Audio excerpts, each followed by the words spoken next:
കൊച്ചി ഇടപ്പള്ളി അല്ലമീൻ സ്കൂളിലെ 8ാം ക്ലാസ് വിദ്യാർത്ഥിയെ കാണാനില്ല. കൊച്ചുകടവന്ത്ര SS വില്ലയിലെ മുഹമ്മദ് ഷിഫാനെയാണ് കാണാതായത്.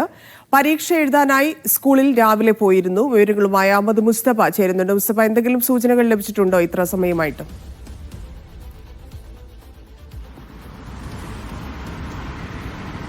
ധന്യ, കുട്ടി ഇടപ്പള്ളി പരിസരത്തുണ്ടായിരുന്നുവെന്ന ചില CCTV ദൃശ്യങ്ങൾ ലഭിച്ചിട്ടുണ്ട്. നേരത്തെ നമ്മൾ നൽകിയ ഒരു CCTV ദൃശ്യത്തിൽ ഇടപ്പള്ളി സ്കൂളിൻ്റെ പരിസരത്ത് നിന്ന് മറ്റൊരു പെൺകുട്ടിയോടൊപ്പം നടന്നു പോകുന്ന ചില ദൃശ്യങ്ങളുണ്ട്.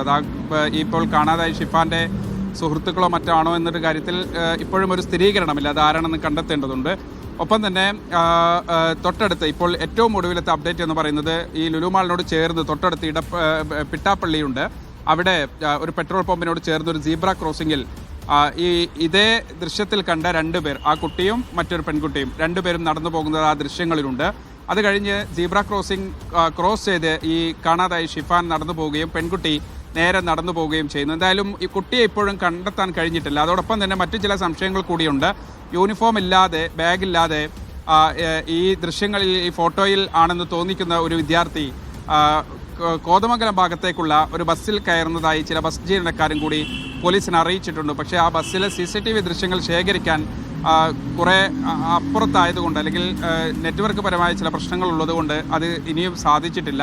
എന്തായാലും രാവിലെ 9 മണിക്ക് സ്കൂളിലെത്തിയതായിരുന്നു. ആ പരീക്ഷ കഴിഞ്ഞ് വളരെ നേരത്തെ തന്നെ സ്കൂളിൽ നിന്ന് ഇറങ്ങുകയും ചെയ്തു. ഒരു 9:30 മണിയോടുകൂടി സ്കൂളിൽ നിന്ന് മടങ്ങിയിട്ടുണ്ട് എന്നാണ് രക്ഷിതാക്കൾ നടത്തിയ അന്വേഷണത്തിൽ സ്കൂൾ അധികൃതർ പറഞ്ഞിട്ടുള്ളത്. 2 മണിയോടുകൂടെ ഈ വിദ്യാർത്ഥി വീട്ടിലെത്താതെ ആയതോടുകൂടിയാണ് ഇവർ പിന്നീടുള്ള അന്വേഷണത്തിലേക്ക് കടന്നത്.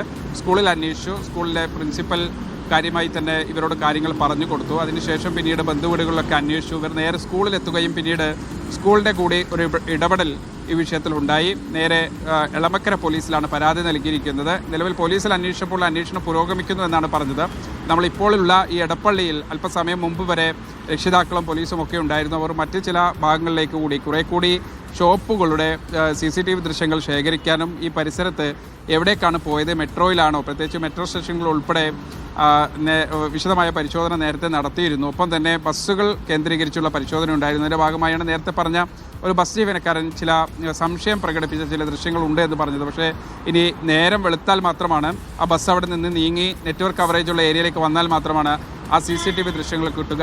എന്തായാലും രക്ഷിതാക്കൾ വലിയ ആശങ്കയിലാണ്. 13 വയസ്സുകാരൻ രാവിലെ സ്കൂളിലേക്ക് പോയി മടങ്ങി വന്നിട്ടില്ല, ഫോൺ കയ്യിലില്ല. എന്തെങ്കിലും തരത്തിലുള്ള വിവരം ലഭിക്കുന്നവർ എളമക്കര പോലീസ് സ്റ്റേഷനിൽ ബന്ധപ്പെടണമെന്നാണ് ഇപ്പോൾ പോലീസ് അറിയിക്കുന്നത്. എന്തായാലും രക്ഷിതാക്കൾ വലിയ ആശങ്കയിലാണ്. ഒപ്പം തന്നെ പോലീസും ഇവരോടൊപ്പം ചേർന്ന് ഈ കുട്ടിയെ കണ്ടെത്താനുള്ള അതീവ ശ്രമത്തിലാണ്. ധന്യ. മുസ്തഫ, നേരത്തെ ഇത്തരത്തിൽ എന്തെങ്കിലും സംഭവങ്ങൾ ഉണ്ടായിട്ടുണ്ടോ? കുട്ടിയുടെ ഭാഗത്തു നിന്ന് ഇത്തരത്തിൽ വീട്ടിൽ നിന്ന് പോവുകയോ അങ്ങനെ എന്തെങ്കിലും സംഭവങ്ങൾ ഉണ്ടായതായിട്ടുള്ള വിവരങ്ങളുണ്ടോ? ഒപ്പം തന്നെ ഏതൊക്കെ ഭാഗത്താണ് പോലീസ് ഇപ്പോൾ തിരച്ചിൽ നടത്തുന്നത്?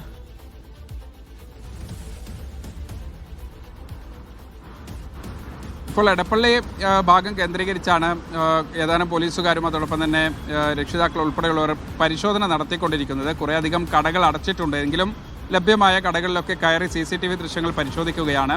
പകലുള്ള ഒരു ദൃശ്യം നേരത്തെ സ്കൂളിൻ്റെ പരിസരത്ത് നിന്ന് ലഭിച്ചതാണ്. അതിലാണ് ആ നടന്നു പോകുന്ന ദൃശ്യങ്ങളുള്ളത്. ഒപ്പം തന്നെ ഇപ്പോൾ ഈ ലുലു മാളിന് കുറച്ച് അപ്പുറത്തേക്ക് മാറി അവിടെ സീബ്ര ക്രോസിങ്ങും പെട്രോൾ പമ്പും ഒക്കെ ഉണ്ട്. ആ പരിസരത്തുള്ള ദൃശ്യങ്ങളിൽ നിന്നാണ് ഏറ്റവും പുതിയ അപ്ഡേറ്റ് കിട്ടിയിട്ടുള്ളത്. എന്തായാലും കുട്ടിയെ സംബന്ധിച്ച് രക്ഷിതാക്കളോട് നമ്മൾ പ്രതികരണം അന്വേഷിച്ചിരുന്നു. പക്ഷേ മാനസികമായി വലിയ വിഷമത്തിലാണ്, പ്രതികരിക്കാൻ തയ്യാറല്ല എന്നതുൾപ്പെടെയുള്ള കാര്യങ്ങളാണ് രക്ഷിതാക്കൾ പങ്കുവെക്കുന്നത്. പക്ഷേ കുട്ടിയുടെ സ്വഭാവം വെച്ച് നോക്കുമ്പോൾ ഏതെങ്കിലും തരത്തിൽ ഇങ്ങനെ മുൻ അനുഭവങ്ങളില്ല. മാത്രമല്ല, നമ്മൾ ചില സമാശ്വാസ വാക്കുകൾ അവരോട് പറഞ്ഞു. പക്ഷേ മാളിനകത്തോ പരിസരത്തോ ഒക്കെ ഉണ്ടാകും. പക്ഷേ അപ്പോഴും രക്ഷിതാക്കൾ അവൻ്റെ ഒരു സ്വഭാവത്തെ പറ്റി പറയുകയാണ്. അതായത് അങ്ങനെയുള്ള ഒരു ശീലമൊന്നും ഉള്ള ആളല്ല. അവിടേക്ക് പോകുമ്പോഴും പറയാറുള്ളതാണ്, എങ്ങോട്ടേക്കെങ്കിലും പോയാൽ വളരെ വേഗത്തിൽ തിരിച്ചെത്താവുന്ന കുട്ടിയാണ്. അങ്ങനെയുള്ള വേറെ എന്തെങ്കിലും തരത്തിലുള്ള ശീലങ്ങളോ അല്ലെങ്കിൽ വീട് വിട്ട് പോയതായ അനുഭവങ്ങളൊന്നുമില്ല എന്ന് രക്ഷിതാക്കൾ തീർത്ത് പറയുന്നുണ്ട്. എന്തായാലും വലിയ ആശങ്കയിലാണ് രക്ഷിതാക്കൾ. കാര്യമായി തന്നെ മാധ്യമങ്ങളോട് പ്രതികരിക്കാൻ പോലും അവർക്ക് വലിയ വിഷമമുണ്ട്.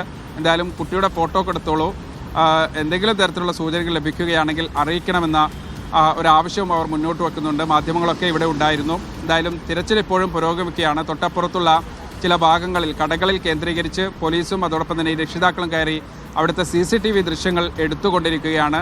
എന്തായാലും 2 CCTV ദൃശ്യങ്ങളിൽ ഈ കുട്ടിയുടെ സാന്നിധ്യം സ്ഥിരീകരിച്ചിട്ടുണ്ട്. അത് ഈ കൂടെയുള്ള രക്ഷിതാക്കളും അവൻ തന്നെയാണ് എന്ന് പറയുന്നുണ്ട്. ഈ 2 CCTV ദൃശ്യങ്ങളിലും സ്കൂളിലെ യൂണിഫോമിലാണ് ആ കുട്ടിയുള്ളത്. പക്ഷേ നേരത്തെ പറഞ്ഞ ബസ്സിലെ ജീവനക്കാരൻ പറഞ്ഞ ചില സൂചനകൾ അനുസരിച്ച് ബാഗോ അല്ലെങ്കിൽ ഏതെങ്കിലും തരത്തിൽ അവൻ്റെ കയ്യിൽ യൂണിഫോമോ ഒന്നും ഉള്ളതായി അവരുടെ ശ്രദ്ധയിൽപ്പെട്ടിട്ടില്ല. പക്ഷേ പോലീസ് അതും വളരെ വിശദമായി തന്നെ പരിശോധിക്കേണ്ടതുണ്ട്. അങ്ങനെയെങ്കിൽ കോതമംഗലം ഭാഗത്തേക്കോ മറ്റു പ്രദേശങ്ങളിലേക്കൊക്കെ കേന്ദ്രീകരിച്ച് അന്വേഷണം നടത്തേണ്ടതുണ്ട്. വളരെ അടിയന്തരമായി തന്നെ ബസ് ജീവനക്കാരിൽ നിന്ന് വിവരം ശേഖരിക്കുന്നുണ്ട്. ചില നെറ്റ്വർക്ക് പരമായ പ്രശ്നങ്ങൾ ഉള്ളതുകൊണ്ടാണ് അത് ലഭ്യമാകാത്തതെന്നുൾപ്പെടെയുള്ള വിവരങ്ങൾ പോലീസ് നൽകുന്നുണ്ട്. എന്തായാലും 13 വയസ്സുകാരൻ എടപ്പള്ളി അല്ലമീൻ സ്കൂളിലെ വിദ്യാർത്ഥിയാണ്. പരീക്ഷ എഴുതാൻ വേണ്ടി സ്കൂളിലേക്ക് രാവിലെ വന്നതാണ്. സ്കൂൾ അധികൃതരോട് രക്ഷിതാക്കൾ സംസാരിച്ചപ്പോൾ വളരെ വേഗത്തിൽ പരീക്ഷ എഴുതി പെട്ടെന്ന് തന്നെ അവർ മടങ്ങിപ്പോയിട്ടുണ്ട്. സാധാരണഗതിയിൽ ഇങ്ങനെ ഉള്ള പരീക്ഷയല്ല, 20 മിനിറ്റ് ഒക്കെ 20 മാർക്കിനുള്ള ചോദ്യം ആണ് നൽകിയിരുന്നത്. പെട്ടെന്ന് പൂർത്തിയാക്കി അവൻ മടങ്ങുകയും ചെയ്തിട്ടുണ്ടെന്നാണ് രക്ഷിതാക്കൾക്ക് നൽകിയ വിവരം. ധന്യ. ശരി മുസ്തഫ.